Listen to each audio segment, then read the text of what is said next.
His pain was his pleasure, and his fantasies were far worse. Previously, we uncovered the beginnings of Albert Fish's horrifying journey.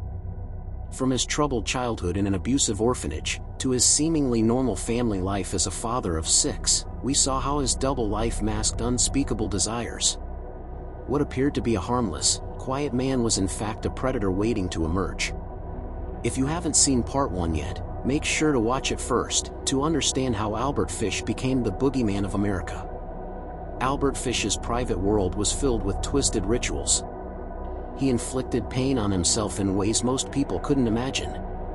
He whipped his own body with belts and paddles, pierced his skin with needles, and found disturbing satisfaction in every act.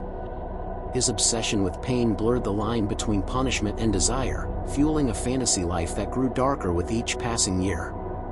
When investigators finally arrested him, they discovered X-rays that revealed dozens of needles lodged deep inside his body. These weren't recent wounds, they had been there for years. His hidden obsession shocked even hardened doctors and police officers, showing just how far his sadistic cravings had consumed him. The most dangerous predator is the one you never see coming. Albert Fish's appearance became his deadliest weapon. To strangers, he was just a quiet, harmless old man, gray-haired, frail, and soft-spoken. But behind that mask was one of the most feared predators of the 20th century. He earned the chilling nickname the Gray Man because he blended so easily into any crowd, invisible in plain sight. Fish used his disguise of kindness to approach children. He promised them food, gifts, or small jobs to gain their trust. Parents didn't think twice about him. He looked too weak, too ordinary to pose a threat. But this carefully crafted persona allowed him to lure victims with ease, hiding his monstrous nature beneath a grandfatherly smile. The shadows of New York hid secrets, and children began to vanish. By the early 1900s, Albert Fish had turned his fantasies into terrifying reality. He targeted children across New York City, luring them away with promises of candy, money, or work. Many of these children never returned home, their disappearances unsolved, their names lost to history.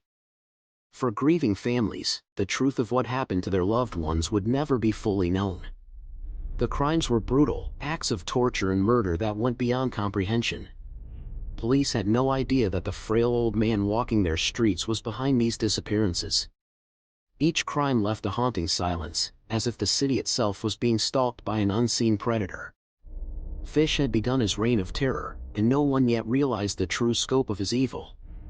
You are watching Twisted Truths, where crimes are unmasked and justice is revealed. Albert Fish's life was a chilling reminder that true evil often hides in plain sight. From his sadistic obsessions to his gray man disguise and his first known crimes, we've seen just how far his darkness reached. But this is only the beginning. The question remains, how did authorities finally expose the monster behind the mask? And what shocking details would come to light in the Grace Budd case?